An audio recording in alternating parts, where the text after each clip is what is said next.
Hello, today we'll be going through practice questions 91 to 100 for the CompTIA Server Plus exam.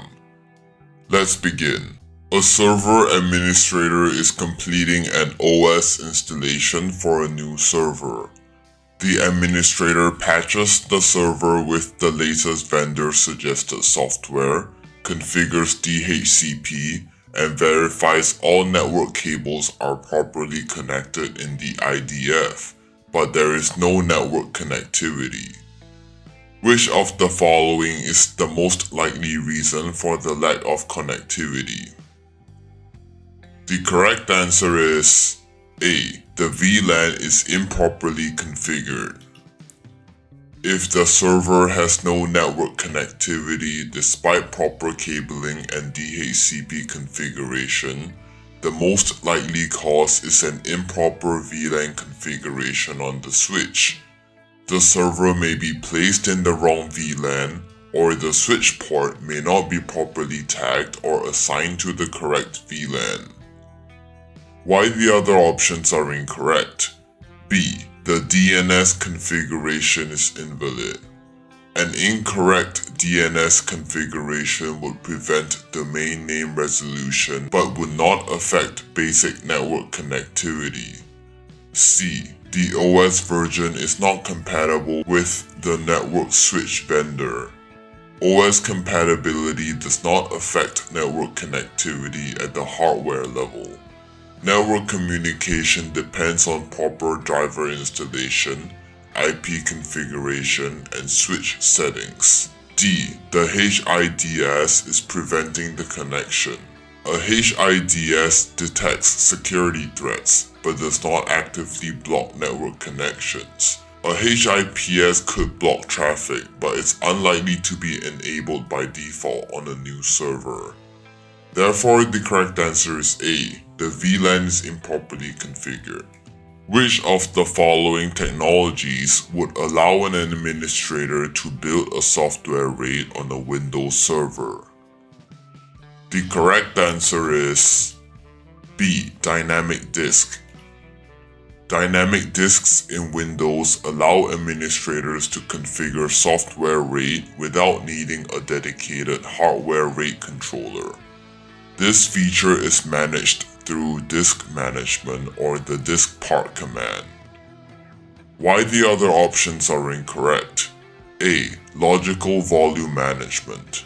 LVM is used for managing volumes on Linux, not Windows. C. GPT. GPT is a partitioning scheme that supports larger drives but does not provide RAID functionality. D. Wi-Fi. Wi-Fi is a boot firmware interface and does not manage software RAID. Therefore, the correct answer is B. Dynamic disk. Which of the following best describes a warm site? The correct answer is B. The site has all infrastructure and some data. A warm site is a backup location that has the necessary infrastructure, but only some preloaded data. It requires some setup and data restoration before becoming fully operational, making it a balance between cost and recovery speed. Why the other options are incorrect? A. The site has all infrastructure and live data. This describes a hot site, which is fully operational with live data replication, allowing near-instant failover. C. The site has partially redundant infrastructure and no network connectivity. A warm site typically has network connectivity. The description better fits a cold site, which requires extensive setup before use. D. The site has partial infrastructure and some data. A warm site generally has all the required infrastructure, though some data might need to be restored before becoming operational. Therefore, the correct answer is B. The site has all infrastructure and some data. A technician is trying to reach abc.intranet.com but is unable to do so by name. The technician is able to reach it by IP address. Which of the following is most likely misconfigured? The correct answer is B, the DNS. If the technician can reach abc.intranet.com by IP address but not name, the issue is most likely a misconfigured DNS. The DNS is responsible for resolving domain names to IP addresses. If DNS settings are incorrect, host name resolution will fail, while direct IP access remains functional. Why the other options are incorrect? A. The VLAN. A VLAN misconfiguration would likely result in no connectivity at all, not just a name resolution issue. C. The subnet mask. A misconfigured subnet mask could cause broader network issues, such as the inability to reach the server entirely, rather than just name resolution problems. D. The default gateway. A misconfigured gateway would prevent access to external networks, but it would not affect local name resolution for an intranet address. Therefore, the correct answer is B, the DNS. Which of the following best describes the metric that is used to measure server downtime?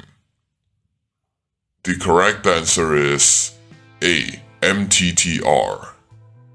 MTTR measures the average time required to restore a system after a failure, making it the best metric for measuring server downtime and recovery efforts. Why the other options are incorrect? B. BIA. BIA assesses the potential consequences of downtime but does not measure actual downtime. C. RPO. RPO defines the maximum acceptable data loss in a disaster but does not measure downtime duration. D. SLA. An SLA defines uptime and performance expectations but does not measure actual downtime duration. Therefore, the correct answer is A, MTTR. A data center in a remote location lost power. The power has since been restored, but one of the servers has not come back online. After some investigation, the server is found to still be powered off. Which of the following is the best method to power on the server remotely? The correct answer is B, out-of-band console. An OOB console allows remote power management, including turning on a powered-off server even when the OS is not running. This is the best method for restoring a remote server after a power loss. Why the other options are incorrect? A. Crash cart.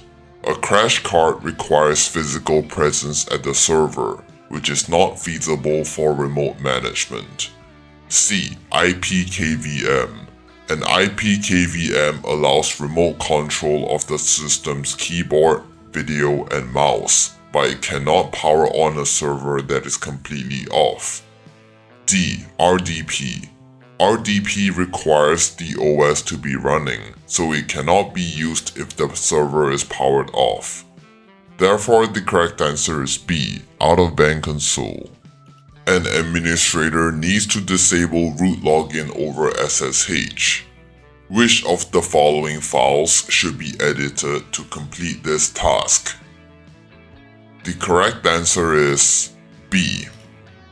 This file controls the SSH server settings, including whether root login is allowed. Why the other options are incorrect? A. This is not the correct location for SSH server configuration. C and D. This is for client-side SSH configurations. Therefore, the correct answer is B.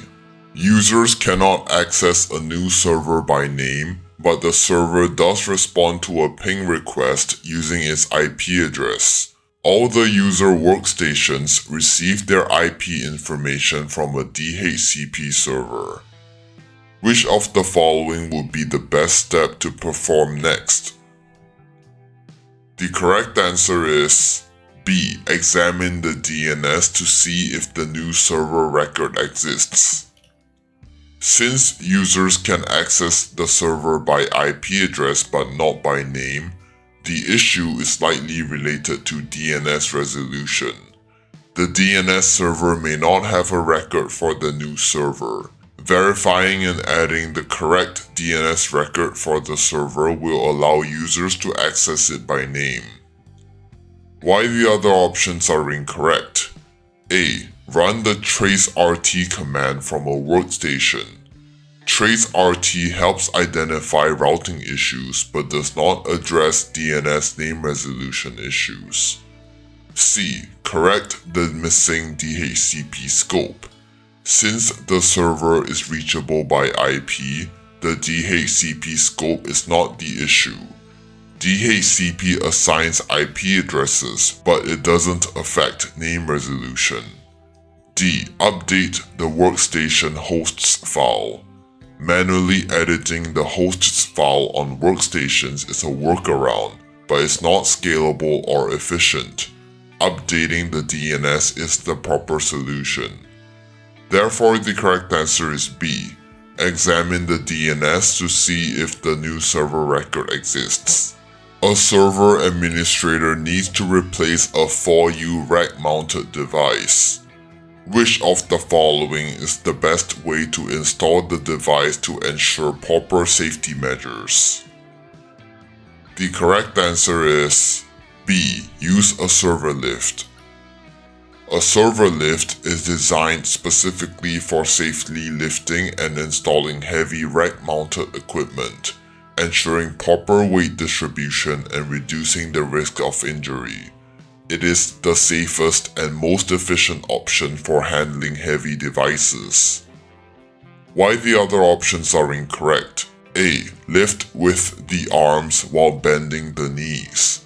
While this is a general lifting technique, it is not ideal for heavy, rack-mounted equipment. The risk of injury increases with awkward or uneven lifting. C. Use a rolling cart. A rolling cart may help transport the device but does not provide the necessary lift for safely installing a 4U device into a rack.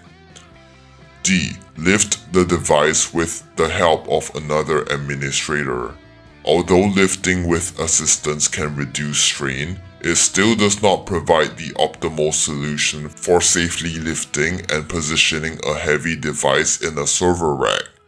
A server lift is designed for this task. Therefore, the correct answer is B. Use a server lift.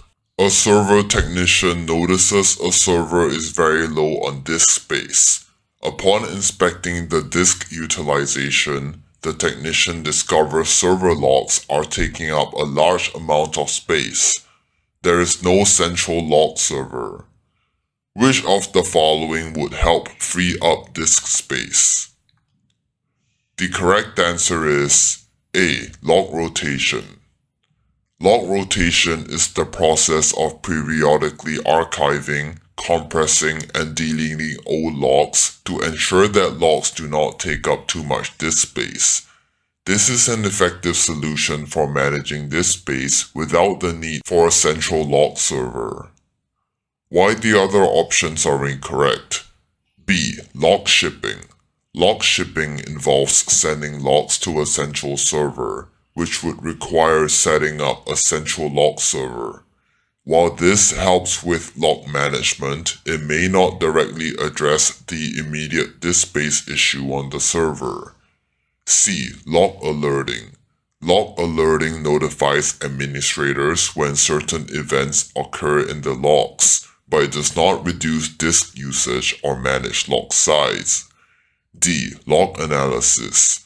Log analysis helps to understand and interpret the data in the logs, but it does not address the disk space issue caused by large log files. Therefore, the correct answer is A. Log rotation. We have come to the end of today's video. If you liked the video, please make sure to like and subscribe. Goodbye.